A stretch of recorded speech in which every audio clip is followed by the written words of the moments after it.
لڑائی قلعے کے باہر ہوگی۔ خالد رضی اللہ عنہ نے اپنے سالاروں سے کہا، اتنے مضبوط قلعے پر وقت اور طاقت خرچ کرنا محض بیکار ہوگا، پہلے اس دشمن کو ختم کرنا ہے جو قلعے کے باہر ہے۔ خالد رضی اللہ عنہ نے اپنی تمام سپاہ کو ترتیب میں کیا۔ ایاد کی سپاہ میں جو مجاہدین نوجوان اور جوان تھے انہیں الگ کر کے اس طرف بھیج دیا جدھر ایک راستہ عرب کی سمت جاتا تھا۔ خالد رضی اللہ عنہ نے ان جوانوں سے کہا کہ دشمن ادھر سے بھاگنے کی کوشش کرے گا، اسے زندہ نہ نکلنے دیا جائے۔ خالد رضی اللہ عنہ نے کچھ دستے اپنی زیر کمان لے کر ایک عیسائی سردار جودی بن ربیعہ کے مقابل رکھے اور ایاد رضی اللہ عنہ کو کچھ دستے دے کر دشمن کے دو سرداروں ابن حدرجان اور الاہم کے دستوں کے سامنے کھڑا کر دیا۔ اپنے دونوں سالاروں عاصم بن عمر اور عدی بن حاتم کو حسب معمول پہلوؤں پر رکھا۔ عیسائی اور بت پرست سالار قلعے کے اندر سے بھی فوج کی خاصی نفری باہر لے آئے۔ اس طرح ان کی تعداد مسلمانوں کی نسبت کئی گنا زیادہ ہو گئی۔ خالد رضی اللہ عنہ نے ایک ایسی چال چلی جس سے دشمن پریشان ہو گیا۔ چال یہ چلی کہ ذرا بھی حرکت نہ کی۔ دشمن اس انتظار میں تھا کہ مسلمان حملے میں پہل کریں گے، لیکن مسلمان تو جیسے بت بن گئے۔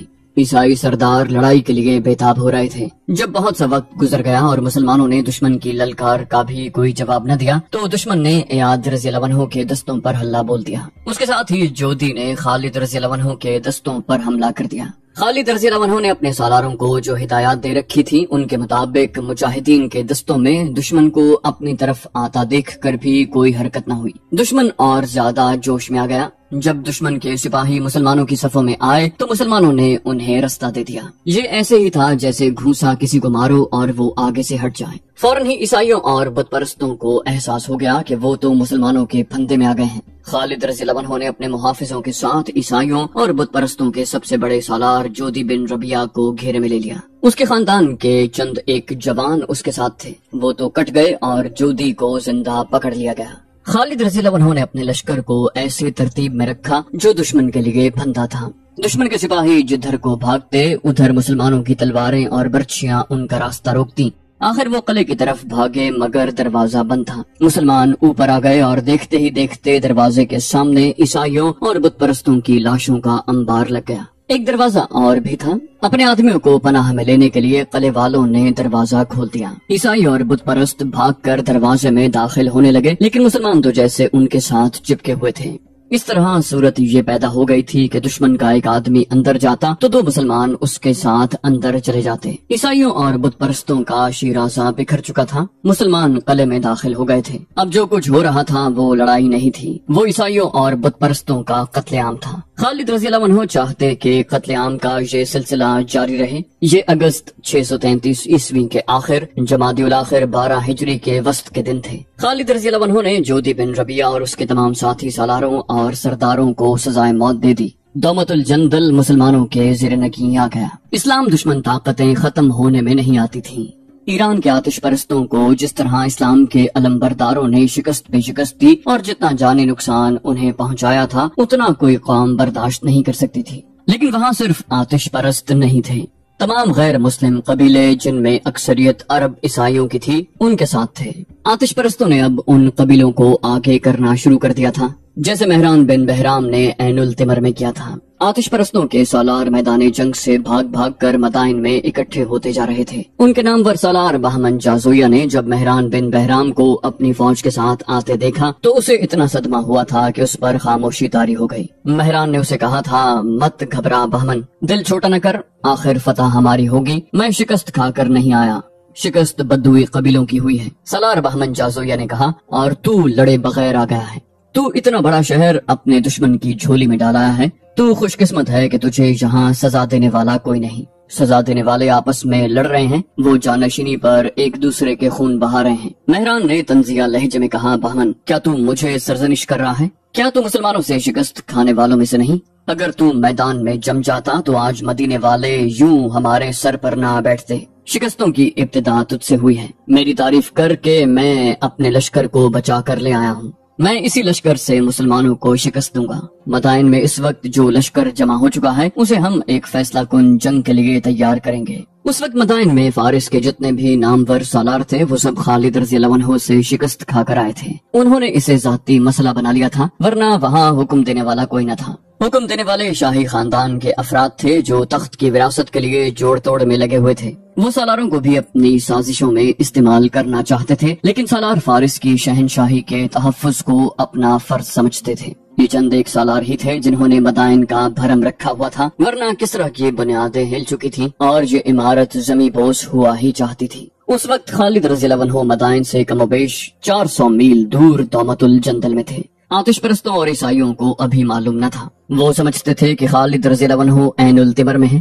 خالد رضی اللہ عنہ کو دراصل ہیرا واپس آنا تھا۔ ایک تو وہ مفتوحہ علاقوں کے انتظامات وغیرہ کو بہتر بنانا چاہتے تھے، دوسرے یہ کہ فوج کو کچھ آرام دینا تھا، اور تیسرا کام یہ تھا کہ فوج کو اثر نو نظم کرنا تھا۔ ایک تو یہ مجاہدین تھے جو میدان جنگ میں دشمن کے آمنے سامنے آ کر لڑتے تھے، دوسرے مجاہدین وہ تھے جو دشمن کے مختلف شہروں میں بہروپ دھار کر خفیہ سرگرمیوں میں مصروف تھے۔ وہ جاسوس تھے، وہ ہر لمحہ جان کے خطرے میں رہتے تھے۔ وہ دشمن کی نقل و حرکت اور عزائم معلوم کرتے اور پیچھے اطلاع بھجواتے یا خود اطلاع لے کر آتے۔ تاریخ میں ان میں سے کسی کا بھی نام نہیں آیا۔ ان میں بعض پکڑ لیے گئے اور دشمن کے جلادوں کے حوالے ہوئے۔ ان جاسوسوں کی بروقت اطلاعوں پر خالد رضی اللہ عنہ کئی بار دشمن کے اچانک حملے اور شکست سے بچے۔ خالد رضی اللہ عنہ جب دومت الجندل میں تھے تو مفتوحہ علاقوں کے لیے ایک خطرناک صورتحال پیدا ہو گئی۔ مدائن پر کسرا کی شکست اور زوال کی سیاہ کالی گھٹائیں چھائی ہوئی تھیں۔ لوگوں پر خوف و ہراس طاری تھا۔ کسرا کی اس تلوار پر زنگ لگ چکا تھا جس کا خوف بڑی دور تک پہنچا ہوا تھا، مگر 2-4 سالار تھے جو اس ڈوبتی کشتی کو طوفان سے نکال لے جانے کی کوششوں میں مصروف تھے۔ ان حالات میں ایک گھوڑا مدائن میں داخل ہوا اور بہمن جازویہ تک پہنچا۔ بہمن نے پوچھا، اب اور کیا بری خبر رہ گئی ہے جو تو لایا ہے؟ کہاں سے آیا ہے تو؟ کیا مسلمانوں کا لشکر مدائن کی طرف آ رہا ہے؟ اس آدمی نے کہا، نہیں، مسلمانوں کا لشکر چلا گیا ہے۔ بہمن جازویہ نے طنزیہ لہجے میں پوچھا، چلا گیا ہے؟ تو ان لشکریوں میں سے معلوم ہوتا ہے جنہیں مسلمانوں کی دہشت نے پاگل پن تک پہنچا دیا ہے۔ کیا تو نہیں جانتا تیرے جرم کی سزا موت ہے؟ یہ آدمی گھوڑے سے اتر چکا تھا۔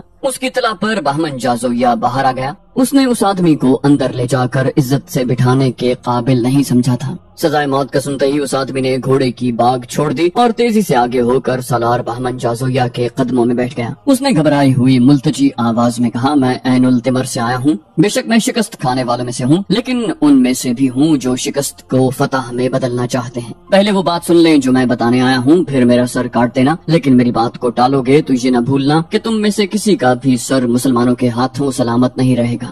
بہمن نے کہا، جلدی بول، کیا بات ہے جو مجھے اتنی دور سے سنانے آیا ہے؟ بہمن جازویہ کی ایک بیٹی جو جوان تھی ایک آدمی کو اپنے باپ کے قدموں میں بیٹھا دیکھ کر قریب آ گئی۔ وہ دیکھ رہی تھی کہ جب سے اس کا باپ شکست کھا کر آیا ہے وہ غصے سے بھرا رہتا ہے اور سزائے موت کے سوا اور کوئی بات نہیں کرتا۔ لڑکی تماشا دیکھنے آئی تھی کہ اس کا باپ آج ایک اور سپاہی کو جلاد کے حوالے کرے گا۔ عین التمر سے آئے ہوئے آدمی نے کہا، خالد عراق سے چلا گیا ہے، میں خود نہیں آیا، مجھے شمشیر بن قیس نے بھیجا ہے، آپ اسے جانتے ہوں گے۔ مسلمانوں کے سالار خالد نے عین التمر پر قبضہ کر کے وہیں کے سرکردہ افراد کو امال مقرر کیا ہے۔ اس کا اور باقی سب حملہ آور مسلمانوں کا سلوک مقامی لوگوں کے ساتھ اتنا اچھا ہے کہ سب ان کے وفادار ہو گئے ہیں، لیکن کچھ لوگ ایسے ہیں جو اس موقع کی تلاش میں ہیں کہ مسلمانوں کو نقصان پہنچائیں۔ میں خود دیکھ رہا ہوں کہ مسلمانوں کی فوج اچانک عین التمر سے نکل گئی۔ بہمن جازویہ نے کہا، زرتشت کی قسم، خالد ان شکاریوں میں سے نہیں جو پنجوں میں آئے ہوئے شکار کو چھوڑ کر بھاگ جاتے ہیں۔ کیا اس کی ساری فوج ہمارے علاقے سے نکل گئی ہے؟ اس آدمی نے کہا، میں پوری خبر لایا ہوں سالار۔ عین التمر، ہیرا اور دوسرے شہروں میں جن پر مسلمانوں کا قبضہ ہے مسلمانوں کی بہت تھوڑی فوج رہ گئی ہے اور ایک سالار ہے۔ معلوم ہوا ہے کہ مسلمانوں کا بڑا لشکر دومت الجندل چلا گیا ہے جہاں ان کی کسی کے ساتھ لڑائی ہو رہی ہے۔ شمشیر بن قیس نے مجھے آپ کے پاس اس پیغام کے ساتھ بھیجا ہے کہ یہ وقت پھر نہیں آئے گا، اس وقت اپنے مفتوحہ علاقے مسلمانوں سے چھڑائے جا سکتے ہیں۔ کچھ اور سوال و جواب کے بعد بہمن جازویہ کو یقین ہو گیا کہ یہ آدمی غلط خبر نہیں لایا۔ بہمن کو معلوم تھا کہ دومت الجندل کتنی دور ہے اور وہاں تک پہنچنے اور واپس آنے میں کتنا وقت لگتا ہے۔ بہمن جازویہ نے اس آدمی سے کہا، تم واپس چلے جاؤ اور شمشیر بن قیس سے کہنا کہ اتنا بڑا انعام تمہارے نام لکھ دیا گیا ہے جسے تم تصور میں بھی نہیں لا سکتے۔ ایک آدمی تمہارے پاس تاجر کے روپ میں آئے گا، اس کے ساتھ تمہاری بات ہوگی، وہ تمہارا سائل ہوگا۔ ہم بہت جلد حملے کے لیے آ رہے ہیں، اندر سے دروازے کھولنا تمہارا کام ہوگا۔ بہمن کی بیٹی نے عین التمر کے سوار کے جانے کے بعد بہمن سے پوچھا، کیا ہو گیا ہے محترم باپ، مسلمان کہاں چلے گئے ہیں؟ بہمن نے بیٹی کو فرت مسرت سے گلے لگا لیا اور پرجوش اور پرعزم آواز میں بولا، میری پیاری بیٹی، مسلمان وہیں چلے گئے ہیں جہاں سے آئے تھے۔ میں نے کہا تھا کہ وہ مدائن تک پہنچنے کی جرت نہیں کریں گے، انہوں نے جو فتح حاصل کرنی تھی وہ کر چکے ہیں، اب ہماری باری ہے، اب میں اپنی بیٹی کو مسلمانوں کی لاشیں دکھاؤں گا۔ بیٹی نے بچوں کے سے اشتیاق سے پوچھا، کب؟ مجھے خالد کی لاش دکھانا محترم پدر، یہاں سب کہتے ہیں کہ وہ انسانوں کے روپ میں آیا ہوا جن ہے۔ بہمن جازویہ نے بڑی زور کا قہقہ لگایا۔ بہمن جازویہ کا یہ فاتحانہ اور تنزیہ قہقہ پہلے کسریٰ کے محلات میں پہنچا، وہاں سے سالاروں تک گیا، پھر مدائن کی ہزیمت خوردہ فوج نے سنا اور پھر یہ احکام اور ہدایت کی صورت اختیار کر گیا۔ بہمن جازویہ کی بیٹی نے اپنی تمام سہیلیوں اور شاہی محل کی عورتوں کو اور جس کے ساتھ بھی اس نے بات کی یہ الفاظ کہے، میں تمہیں خالد کی لاش دکھاؤں گی۔ تقریباً ہر لڑکی اور ہر عورت کا رد عمل یہی تھا، کہتے ہیں خالد کو کوئی نہیں مار سکتا، وہ انسان نہیں، اسے دیکھ کر فوجیں بھاگ جاتی ہیں۔ شاہی استبل میں جہاں شاہی خاندان اور سالاروں کے گھوڑے ہوتے تھے، گہما گہمی بڑھ گئی تھی۔ سائسوں کو حکم ملا تھا کہ گھوڑوں میں ذرا سا بھی نقص یا کمزوری دیکھیں تو اسے ٹھیک کریں یا اسے الگ کر دیں۔ بہمن جازویہ کی بیٹی اس طرح ہر طرف پھدکتی پھر رہی تھی جس طرح عید کا چاند دیکھ کر نئے کپڑوں کی خوشی میں ناچتے کودتے ہیں۔ وہ استبل میں گئی، وہاں اس کے باپ کے گھوڑوں کے ساتھ اس کا اپنا گھوڑا بھی تھا جو باپ نے اسے تحفے کے طور پر دیا تھا۔ اس نے اپنے خاندان کے سائس سے کہا، میرے گھوڑے کا بہت سارا خیال رکھنا۔ ایک ادھیڑ عمر سائس جو 3-4 مہینے پہلے اس استبل میں آیا تھا، دوڑا آیا اور لڑکی سے پوچھا کہ اپنی فوج کہیں جا رہی ہے یا مدینہ کے لشکر کے حملے کا خطرہ ہے۔ لڑکی نے کہا، اب تم مدینے والوں کی لاشیں دیکھو گے۔ باقی گھوڑوں کے سائس بھی اس کے ارد گرد اکٹھے ہو گئے تھے، وہ بھی تازہ خبر سننا چاہتے تھے۔ لڑکی نے انہیں بتایا کہ خالد رضی اللہ عنہ تھوڑی سی فوج پیچھے چھوڑ کر زیادہ تر فوج اپنے ساتھ لے گیا ہے اور وہ عراق سے دور نکل گیا ہے۔ یہ تمام تر علاقہ جو خالد رضی اللہ عنہ نے فارس والوں سے چھینا تھا، عراق تھا۔ لڑکی نے سائسوں کو بتایا کہ اب اپنی فوج پہلے عین التمر پر پھر دوسرے شہروں پر حملے کر کے انہیں دوبارہ اپنے قبضے میں لے لے گی۔ اگر خالد واپس آیا بھی تو اسے اپنی شکست اور موت کے سوا کچھ نہیں ملے گا۔ ادھیڑ عمر سائس نے مسرور سے لہجے میں پوچھا، کیا اسے زندہ پکڑا جائے گا؟ بہمن کی بیٹی نے کہا، زندہ یا مردہ اسے مدائن لایا جائے گا، اگر زندہ ہوا تو تم اس کا سر قلم ہوتا دیکھو گے۔ 3-4 روز گزرے تو یہ ادھیڑ عمر سائس لاپتہ ہو گیا۔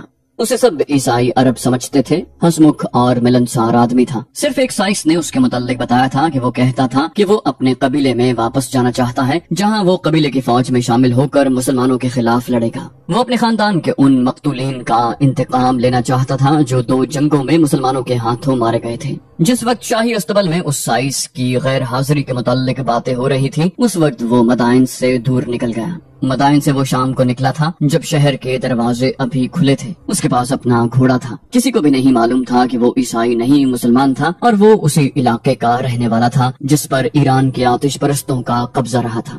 وہ مسنہ بن حارثہ کا چھاپا مار جاسوس تھا۔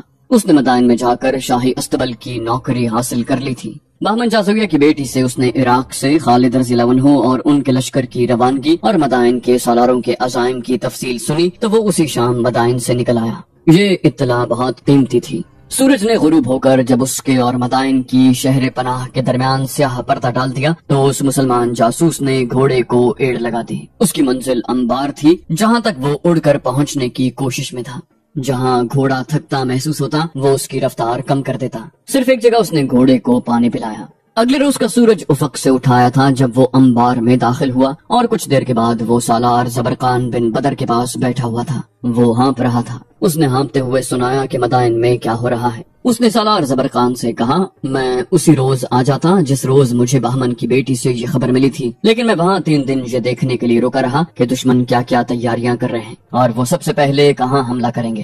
اس جاسوس نے، جسے تاریخ نے ایک جاسوس لکھا ہے، مدینہ کی فوج کے سالار زبرقان بن بدر کو جو تفصیلی رپورٹ دی وہ تاریخ کا حصہ ہے اور تقریباً ہر مورخ نے بیان کیا ہے۔ خالد رضی اللہ عنہ جب عین التمر سے ایاد بن غنم کی مدد کے لیے دومت الجندل کے لیے روانہ ہوئے تو عین التمر سے ایک عیسائی عرب نے مدائن اطلاع بھیج دی کہ خالد رضی اللہ عنہ عراق سے چلے گئے ہیں۔ ان کی منزل دومت الجندل بتائی گئی۔ اس سے مدائن کے تجربہ کار سالار بہمن جازویہ نے یہ رائے قائم کی کہ مسلمان مسلمان تخت و تاراج اور لوٹ مار کرنے آئے تھے اور اپنے کچھ دستے برائے نام قبضہ برقرار رکھنے کے لیے پیچھے چھوڑ کر چلے گئے، اور یہ دستے ذرا سے دباؤ سے بھاگ اٹھیں گے۔ اس زمانے میں اکثر یوں ہوتا تھا کہ کوئی بادشاہ بہت بڑی فوج تیار کر کے طوفان کی مانند یک کے بعد دیگرے کئی ملکوں پر چڑھائی کرتا اور قتل عام اور لوٹ مار کرتا، اپنے پیچھے کھنڈر اور لاشوں کے انبار چھوڑتا جاتا۔ وہ کسی بھی ملک پر مستقل طور پر قبضہ نہیں کرتا تھا۔ مدائن کے محل میں خالد رضی اللہ عنہ کے کوچ کے متعلق یہی رائے قائم کی گئی، لیکن خالد رضی اللہ عنہ نے عراق میں فارس کے جو مقبوضہ شہر اور بڑے قلعے فتح کیے تھے وہاں وہ ایک سالار اور کچھ دستے چھوڑ گئے تھے۔ یہ صورتحال کسریٰ کے سالاروں کو کچھ پریشان کر رہی تھی۔ کسریٰ کے دربار سے حکم جاری ہوا، فوج کو مدائن سے نکالو اور حملے پہ حملہ کرو۔ شیرزاد نے کہا ہم تیار ہیں، جو حاکم سابات تھا اور انبار سے مسلمانوں سے شکست کھا کر بھاگا تھا۔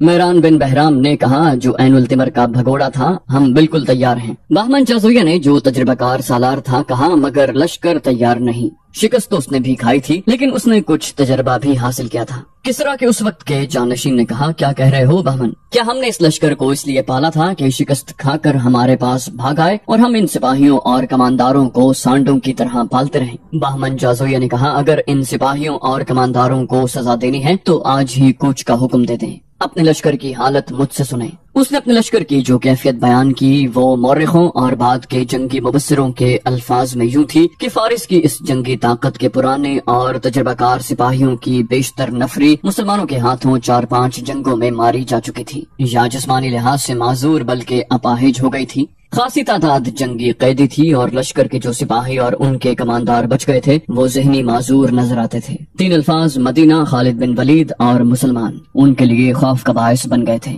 وہ فوری طور پر میدان جنگ میں جانے اور لڑنے کے قابل نہیں رہے تھے۔ تو دوستو یہ تھی ہماری آج کی ایپیسوڈ۔ امید کرتے ہیں آپ کو ہماری ایپیسوڈ پسند آئی ہوگی۔ جانے سے پہلے اس ویڈیو کو لائک، شیئر اور کامنٹ کرنا مت بھولیے، اور اگر آپ ہمارے چینل پر نئے ہیں تو اسے سبسکرائب کیجیے اور بیل آئیکن پر کلک کیجیے تاکہ آپ کو تمام ویڈیوز فوراً ملتی رہیں۔ اگلی ویڈیو تک کے لیے اپنا خیال رکھیے۔ اللہ حافظ۔